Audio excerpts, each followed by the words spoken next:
不对，不是灯花，烟花。如果你问新年夜之前的我，2023年的跨年之夜会怎么过，我会很激动地告诉你，我要去巴黎找我最好的朋友一起过。那我为什么最终一个人在巴黎远远地看着？那应该是凯旋门上面的烟花吧？跨年的呢？今天的 OOTD， 这是我昨天在古着店买的那个兔毛夹克，真的是太 cute 了。我今天像个动物残害者，我有这个小长颈鹿被我杀了，这个兔兔被我杀了。但是小动物我很爱你们，带你们出去玩。你在看啥呢？哪里有那么熟悉？熟悉感是一种具有蒙蔽性的情感，我们老爱说自己熟悉某个人或者某个地方。你熟悉吗？所以不熟悉。所以我在尝试熟悉。然后我们现在走去一家我很想去的咖啡馆，叫 Cafe Nuance。天哪，那家店排的队也太长了。然后我看了小 Google Map， 是我收藏的一家 pastry shop， 就是这个 Cedric Grolet。我好想吃这个。到喽，这个 Cafe Nuances。和人或物待得越久，就越容易分不清你熟悉的是它的本貌，还是你对它的想象。姐姐点了一个 Rose Latte。天哪，咖啡 Nuance 就是名不虚传，巨好喝。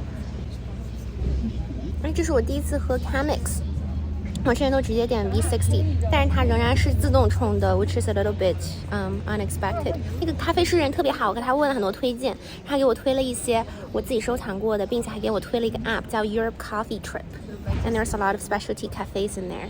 但是理想和现实之间总是有差距。到喽，那边就是入口。天哪 ，Audio Guide 都 sold out 了，那我就只能看看手机上有没有什么 app 能够讲解吧。蒙娜丽莎这个展厅，这个人确实是很多。在经受住来自世界各地的体味、嘈杂声和肢体接触的多重感官轰炸之后，我终于拿到了一张和蒙娜丽莎尴尬的合影。蒙娜丽莎再好看，我都不想看第二遍了。这真的是就是人挤人，太热又挤，只是为了拍一张照片，不值得。我觉得逛博物馆最开心的其实是找到一些别人看不上，你却觉得很有意思的奇怪小玩意儿。妈妈会不会特别喜欢坐在这儿做陶器？比如我有几个特别喜欢的主题，像是这种一看就很嘈杂的画，委屈的小妈楼与古希腊众神纯白的身体形成鲜明对比的黝黑渔夫，每个雕塑都使用的当下网红姿势，而且真正有意思的玩意儿不一定发生在博物馆里。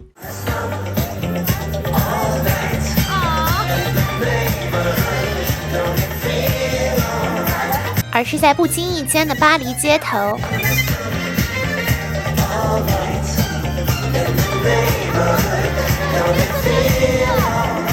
今天我太穷苦了，所以来他们这个楼里的 fitness center。But it's basically just 3 machines。因为我实在是不想付他那个15欧每天的 pass for that gym。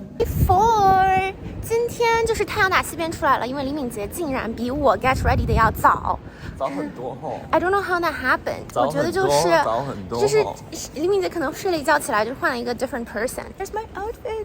然后我穿了这个我新买的 Ganni 的背心儿，穿了这个裤子。还带了我在西班牙买的这毕加索博物馆的袋子，今天去看毕加索，我超级激动。现在去打卡一家，我昨天听那个咖啡馆的咖啡师推荐，并且我知道非常非常有名的，我以为是网红，但其实是一个也有一些真材实料的咖啡馆，叫 Partisan something artisanal。今天来的这片街区也好美啊，而且这个房它就是很有意思，它这旁边的这个就是一个垂直的外立面。其实这一天我们有在试图修补我们之间的关系，也过得还算开心。但是我觉得我这个人吧，就是非常喜欢幻想，我也非常擅长把友情建立在一个对于我们有多合拍的幻想之上，就像我擅长幻想手冲的味道。我喝到了，大家有没有 There's some plum, there's some hibiscus, I don't know the word of， 就是果香比较重一点。我喜欢毕加索，也是因为他超级会幻想，每当看到他的作品，我都会有一种为什么人会长成这样的疑问，但同时又忍不住狠狠地多看几眼。刚看完毕加索博物馆，感觉还是很棒的。虽然它只有地下1层全都是毕加索的东西，然后上面3层都是一个新的展，是 Sophie Calas。So interesting， 它这上面写的是他拍这个 photograph 之前的故事。然后你先开始 the photograph itself， 说的是类似于真和假之间是可以互换的，然后它就是这种假花。花是真是假，事物是好是坏，我们自以为独立判断，实则时常被外界所左右。协和广场，协和 Shoebox。我一个人觉得协和广场长得有点像天安门广场嘛，就是那个碑非常像人民英雄纪念碑，那个就很像人民大会堂。到了，但是又是一个大排队。我们排队排了很久，终于进来，但发现我们一直排的是没有 ticket 的那一个 line， 怪不得要等这么久。大家都说要看的莫奈的睡莲，在我看来不过是一个挤满了想要拍照的人的嘈杂展厅。相比之下，我更加喜欢亨利·卢梭，因为他不是科班出身，他的画充满了不符合透视规则的比例，却因此有种脱轨的美。我忽然意识到，我也很想脱轨，因为我在一个寂静的轨道上已经走了太久。我把这个崭新的人生感悟分享给我的朋友，他说：“这回家挺近的，18分钟。”就像我听不懂法语一样，他好像也有点听不懂我了。但是我们仍然可以当旅游搭子，对吧？啊，这个圣诞市集好热闹呀，又有吃的又有玩的。看这个。这个晚上我们在圣诞市集里看着其他人的肾上腺素飙升，这真的是啥都有，一种国内小县城游乐园的感觉。在这个人为构建出的冬日乐园中，我们可以暂时忘记这几年来在人生经历、价值观与未来规划上的巨大差异，短暂回到那个大家连作息都一致的高中时代。都给拍个照片吗？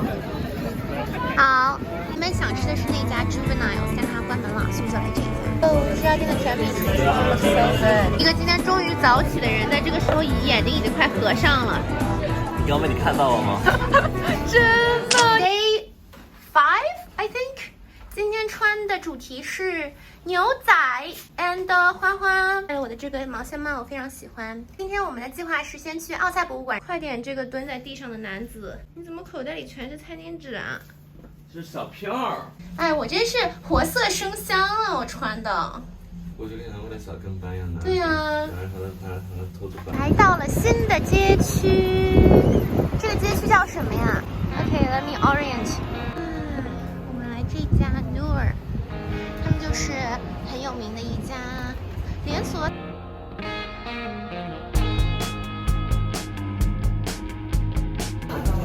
咖啡都是用那种瓶罐装的，感觉就是应该喝 filter， 不能再喝奶咖了。我不爱奶咖 ，filter 好喝的是 Kenya 的 beans。我爱喝手冲，他爱喝奶咖。我爱吃巧克力司康，他则想吃火腿可丽饼。终于进来喽！奥赛里面好大呀，感觉像卢浮宫一样。我们看了一个梵高在奥维尔小镇的特展。梵高一生中最重要的人是他的弟弟 Theo， 在他写的820封存留至今的信件中，有超过650封都是写给 Theo 的。即使大部分时间他们身隔万里，这些信件却让他们的心灵亲密无间。这应该也是我最想要的友谊。刚逛完奥赛博物馆，然后他们有一个梵高特展，然后我就买了这个很可爱的袋子。然后今天天气超级好，2023年的最后一天，太阳终于出来了。我和他说，我真的很羡慕梵高和 Theo 之间的关系，因为人类的语言表达是那么的单薄，有那么多误解、不同，仍然能够建立这样非常亲密的关系。他说：“啊，你好装啊！”来到了荣军院。这一句话让我意识到，我们对于理想的友情有着截然不同的定义。那接下来的旅程就当好旅游搭子吧。天有真情，人间有真爱。这位大哥虽然看到我们的 museum pass 已经 finish 了，但是他还是让我们进来了，太感人了。哦，他这旁边的浮雕就是他执政期间的10大成就。然后左手边就是拿破仑的墓。哇，他的墓怎么长这样啊？朋友们，我要公之于众一下，这个男子他有暴力倾向。他在这个旅程中对我做的最多的事情就是掐住我的脖子。没有，真的太夸张了。我只是个小可爱。我们刚逛完了荣军院和拿破仑之墓，然后发现这个地方离巴黎铁塔很近，所以我们现在走去巴黎铁塔那边看一看，拍一些游客照。终于来到了埃菲尔铁塔。在2023年的最后一天，我终于看到了埃菲尔铁塔。我也想明白了一件事，有些关系就像一件衣服，以前可能是合适的，你长大了就穿不下了，但是这一切没有什么值得可惜的，因为曾经的美好是真实的，我们也值得将时间花在创造更多的美好上。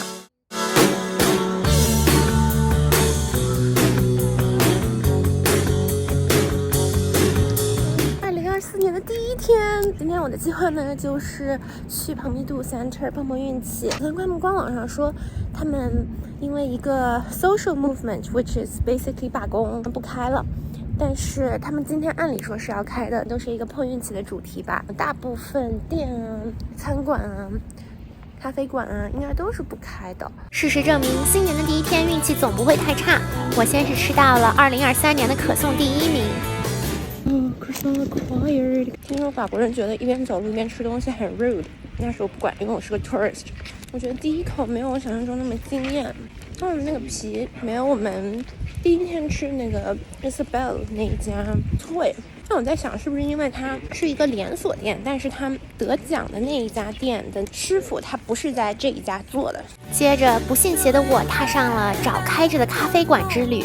First Blood 咖啡关了 ，Double Kill 这家也关了。最后一家尝试，如果这家再不开的话，我就去逛蓬皮杜了。虽然我也很想喝咖啡。哦，它也关了。可能我的运气在吃到可颂的那一刻就用完了吗？那什么能解释我现在激动的心情？在这样一个被小手下包围的 Noor， 它竟然是开的！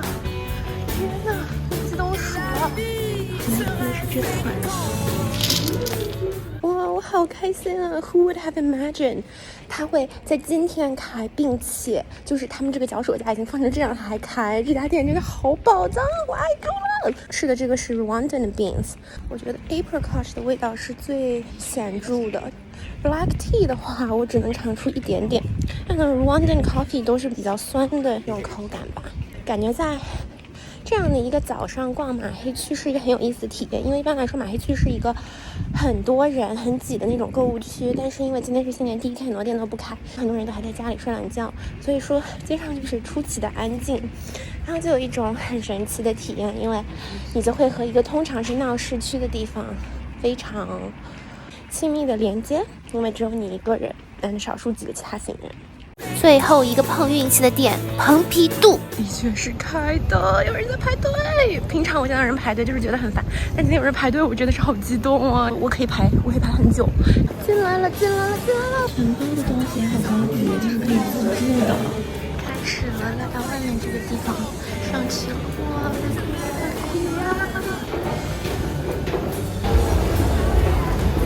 真的好多人呀！我刚逛完 Level 5的可能一半吧，但是我实在是太饿了，所以我先去吃个午饭，然后继续逛 Level 5和 Level 6。并且我真的好喜欢它里面的 design， 它就像一个梦工厂游戏中心的感觉。因为它所有的楼梯什么的都在外立面嘛，所以它里面就是可以有很大的一个 space， 有点 industrial， 但是又非常的 colorful and modern art-esque。我觉得他们的咖啡都 design 的很有意思，就是它这种桌子是这样弯弯的，就感觉很像一些幼儿园。在蓬皮杜待的这半天，是我整个巴黎之行最快乐的半天。我看喜欢的画家，认识新的画家，做巴黎一个全景。然后这个花我觉得好美，看巴黎，感觉蓬皮杜这边看巴黎全景真的好棒。看不明觉厉的当代装置艺术，让我想到了那个串串，就是这种细细的圈子，对不对？我最开心的是我能够自如的对一段曾经美好的友谊挥手告别。拜拜了，巴黎，我会想念你的。终于到家了 ，Mark， 我到家的第一眼就是 Your plant， 它已经接近死亡边缘了，然后赶快把它救回来。